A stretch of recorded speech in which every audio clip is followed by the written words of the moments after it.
Hi! Tuturuan ko kayo ng simpleng makeup. Ang no makeup. Gamit ang cheek tint from Etude and pangkilay from Etude. Diba? Una ay gumamit ng gray color na pencil, eyebrow pencil, to look more natural. So, ganyan-ganyan mo lang siya sa kilay mo. Ganyan mo lang siya ng bahagya, pati itong kabila. Kasi mas mukhang natural kapag gray. Yan. So, tingnan natin. Ay, nagpas gago. Tama.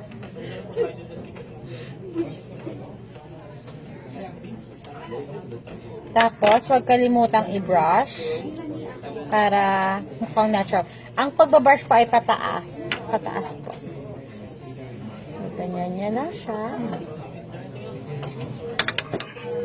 Tapos, we're done. Next is this one. So, you have to use this. This is very cutie. So, ito po ay lip and cheek tint na. So, first, we have to apply it on our face, on our cheek. Like this. And then, kailangan po i-blend lang siya using your fingers. So, like this. Blend lang po ng ganyan. Yan.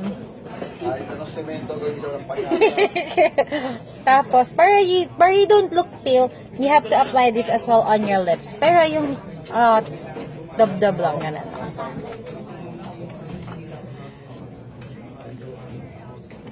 Tapos, yan. So, after po nyan, medyo ganyan-ganyan na po.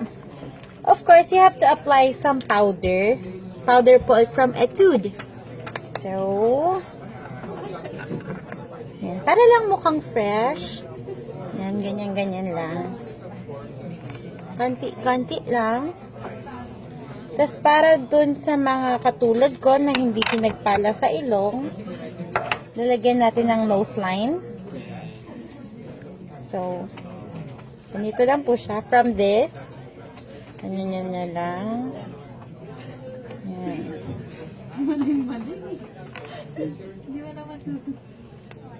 Ay, nagkaroon ng something. So, ganyan-ganyan nyo lang. O, ayan, at tumangos na. Tapos, pag gusto niyo pang mas ma-reddish yung lips, pwede nyo naman dagdagan ka. Kasi ako, I'd prefer na mas ma-red siya. So, ganyan-ganyan nyo lang siya. Yan, diba? Pak! Pak na po yan, mga friends. And next, if gusto niyo pong magpa-cute sa mga crush nyo, ay huwag magtali ng hair. Like this. This is a no-no. Because dapat ay maarte yung peg nyo.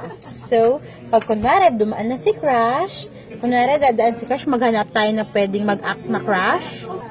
At ayan, pwede ka na magpa-cute sa crush mo. Like this. Okay na. Umis ka na. At ganyan.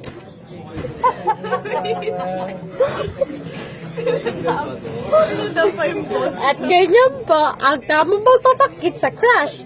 Simple. Bye guys! To